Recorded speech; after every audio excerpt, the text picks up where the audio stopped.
urakoze cyane. Dorokasi yari umudamu mwiza, yari umudamu ukorera Imana kandi yari umudamu w'umukozi. Rero yari umudamu w'umukozi, Dorokasi yari umudamu w'umukozi agafasha abantu. Ntushobora gufasha umuntu icyo udafite, yarakoraga akanafasha. Kwa gukora rero aho nibwo buryo bwiza yakoraga ubutumwa bwiza, yavugaga ubutumwa bwiza bw'ubwami bw'Imana, agakora ku butunzi bw'Imana yamuhaye akanatanga. Nuvuga ngo rero utarahinze se usarura ibishyimbo uhinga ibijumba wafashisha iki? Ugomba guhaguruka ugakora, then ukagira n'abufashisha abahinze n'ibyere abatishoboye kuko badafite uburyo bagombaga gukora ukabafasha. Rero ugomba gukora ugasenga ariko unakora. Ikindi Paulo impamvu Dorokasi nsubira inyuma, Dorokasi impamvu yapfuye abantu bakarira baravuga bati Mana ibi ni ibiki bitubayeho. Dorokasi tabita yatoheraga amakanzu yadufashaga, Mana ukwiye kumuzura kubw'imirimo myiza. Abantu benshi bakunda kumva ariko ntibakunda gukora. Yere inama ntanga nuko abantu bakumva bakanakora, kuko abantu ntibakwiye kurambura ibiganza ngo bakire gusa, bakwiye no kurekura bagatanga. Kuko Yesu yaravuze ngo gutanga bizana umugisha kuruta guhabwa. Akaboko gahinnye ntabwo kacira, kuko urabona karahinnye.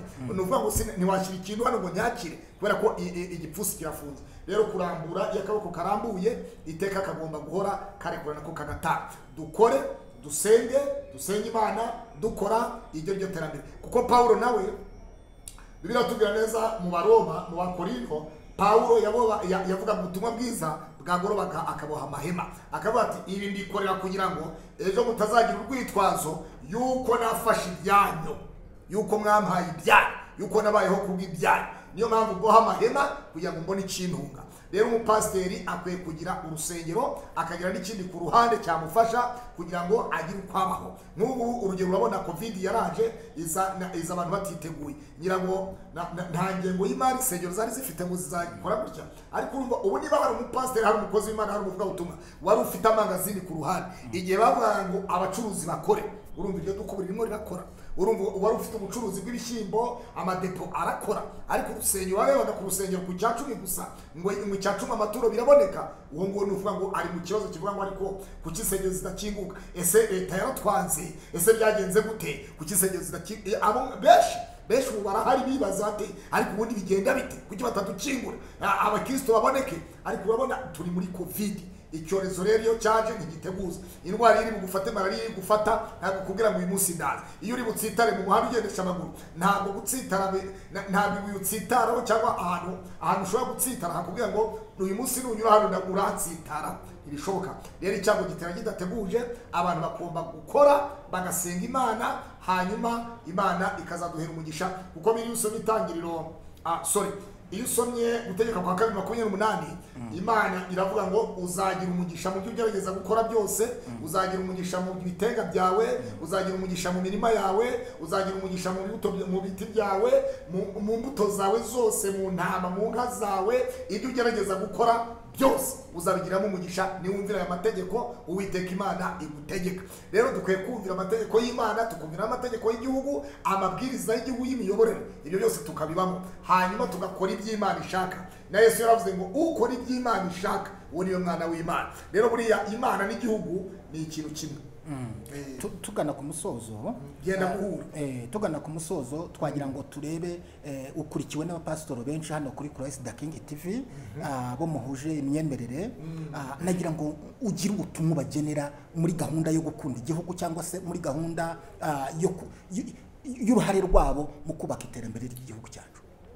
Urakoze cyane mukozi w'Imana. Ubutumwa natanga nanasoza kuko amasaha arimo aratujyana. Nasaba imihamagaro ni 3. Muhamagaro wa mbere ari wahamagawe n'Imana na wahamagara abandi.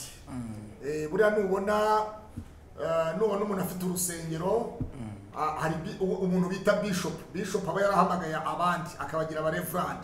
Reverend nawe ashobora guhamagara abandi akabagira abapasiteri.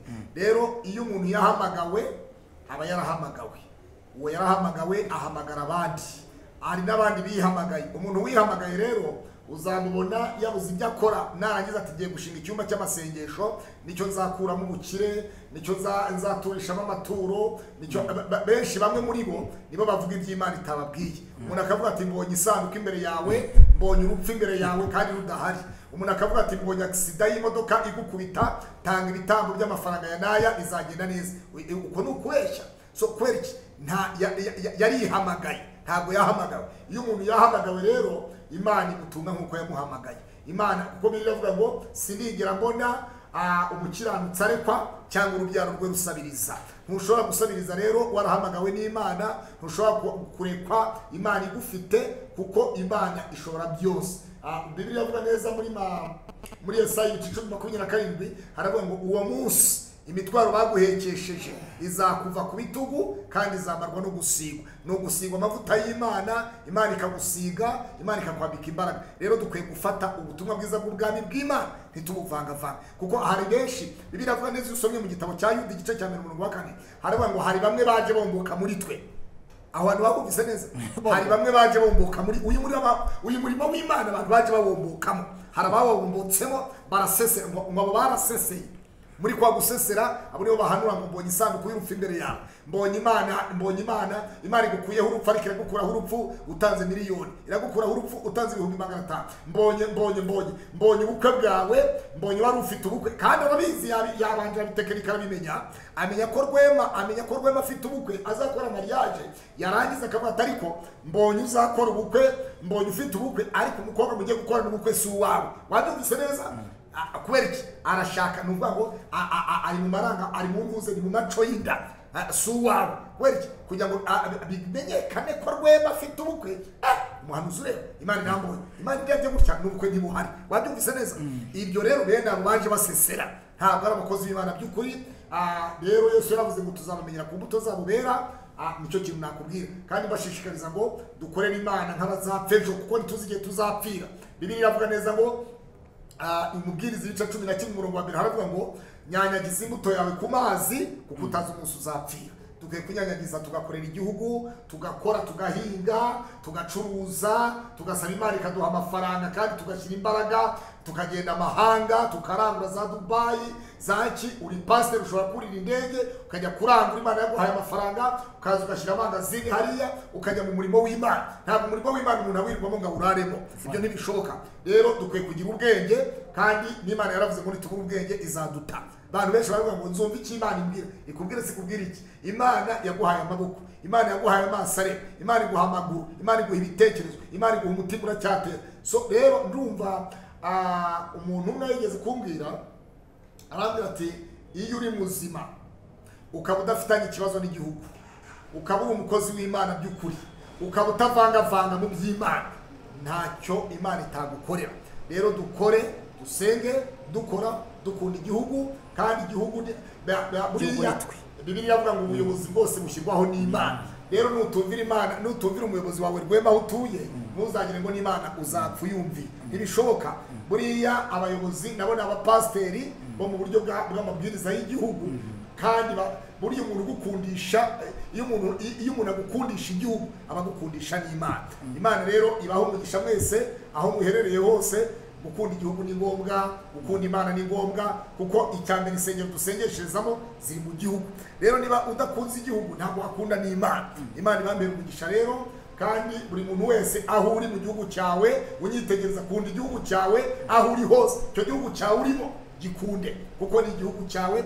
Niyo wajya muri Amerika uzajya witwa umunyafurika, niyo wava muri Amerika uri umuzungu ukaza muri Afurika uzitwa umunyamerika, uzitwa uw'Iburayi ntabwo uzitwa umunyafurika. Rero umuntu wese umugabo witwa Naboti, iyo usomye abandi ba mbere 20, umwami witwa Ahabu yasanze witwa Naboti, aramubwira ngo nkuru uzabibu rwawe rugira umurima w'imboga, niba ngombwa nzakuguranira ngo ibiguzi byawe. Naboti aravuga ngo biragatsindwa n'Uwiteka Imana y'abasokuruza kuguha gakondo yanjye. Gakondo y'umuntu ni ikintu gikomeye cyane, ntabwo gakondo y'umuntu apfa kwita. Nanjye uri hano i Kigali ubu mfite gakondo mu cyaro, mfite gakondo mu cyaro, mfite ubutaka, mfite icyangombwa cya Land Center cyanditse ngo iyi ni isambu yanjye, ni mu rutoki rwanjye, ni kwa Kanaka, ni kwa Niyonzima Claude. Rero umukozi w'Imana Rwema ndavuga ngo abantu dukunda igihugu tunakora, kandi nukunda igihugu uzakora nukora igihugu gishaka uzakora ibintu byiza. Abantu benshi insengero zari zifunze, igihe basuzuma insengero hasuzumwa imikorere y'isengero, uburebye insengero urabona ko zirasirimutse,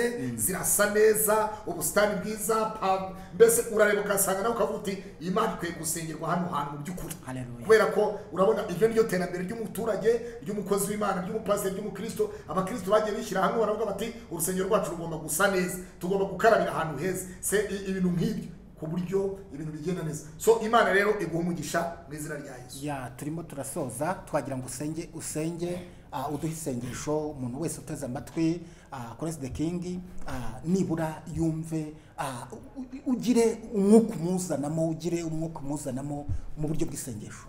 Urakoze cyane. Wowe unyitegereza aho uherereye hose, duce bugufi dusenge Imana. Uwiteka Mana yacu, Mana ya Abrahamu na Isaka na Yakobo, turagushimye, turaguhimbaje kubw'urukundo rwawe rwinshi. Waraturinze, waturinze tutarabo kurindwa, wemeye ko tubaho ari benshi batabishakaga. Kuba tukiriho si impuhwe z'abana b'abantu, si impuhwe z'agaca, ahubwo inkoko ibaho kubw'impuhwe z'uko wayirinze, ukayirindira mu rutoki yatoreragamo, ukayirindira mu nzu itahamo. Ntabwo ku gasozi y'agaca kaje kuyifata uyishakira ahantu yihisha kugira ngo agaca katayibona. Mana, shitani niwe gaca kashatse ubuzima bwacu, ariko wabanye natwe, waturinze shitani. Agaca ka shitani katugezeho. Urinde buri muntu wese ahaherereye hose ku isi yose. Wamurinze agaca ahaherereye ku isi, wamurinze shitani, umurinda amarozi, umurinda imizimu, umurinda abadayimoni, umurinda inyacu, umurinda karande. Buri kintu cyose cyagerageje gufata ubuzima bwiwe, ako gaca k'imizimu kamugezeho, ako gaca k'abadayimoni kamugezeho, ako gaca k'ubukene kamugezeho. Mu izina rya Yesu Kristo, buri muntu wese reka umurinde kandi umugire neza. Imbaraga zawe n'urukundo rwawe n'ubuntu bwawe reka bibane buri muntu wese. Dusengeye abana b'Abanyarwanda, dusengeye isi yose muri rusange. Mana, reka uturinde icyorezo cya coronavirus. Mana, kizave mu isi yose, imigenderanire izongera igende neza, hasi hongere hagende, imipaka yongere ikinguke, indege mu kirere zigende neza uko abantu babishaka. Kandi mwami Imana, buri muntu wese reka umuremere buri kintu kimukwiriye, uhuze n'umuntu ukwiriye. Waravuze muri Zaburi, uravuga ngo mu bantu harimo umuntu. Mana, mu bantu harimo umuntu w'akamaro. Abantu duhura nabo ariko dukeneye umuntu w'akamaro. Mu bantu harimo umuntu, reka uhuze umuntu n'uwundi. Si byiza ko umuntu aba wenyine. Mana, buri muntu wari wihebye reka umuremere data twese kubaho neza. Urakoze Kristo Yesu, turagushimye, turaguhimbaje. Urera kandi bakiranuka, ubere maso bagutegereje. Mana, iyi televiziyo cano reka uyigire neza, uyagurire imbago, uyigeze kure. Icyubahiro n'amashimwe bikomeze kuba ibyawe. Ibyo dushaka mwami Imana ni byinshi, ariko wowe ibyo dutekerezaho kandi ushaka ntabwo twabimenya. Kora ibyo ushaka kuruta uko tubishaka. Dusenze twizeye, turinde mu gihugu cy'u Rwanda turimo, n'abantu bose ku isi yose batureba. Reka ubahe umugisha mu byifuzo byabo mu izina rya Yesu. Amen. Imana ibahe umugisha. Shalom.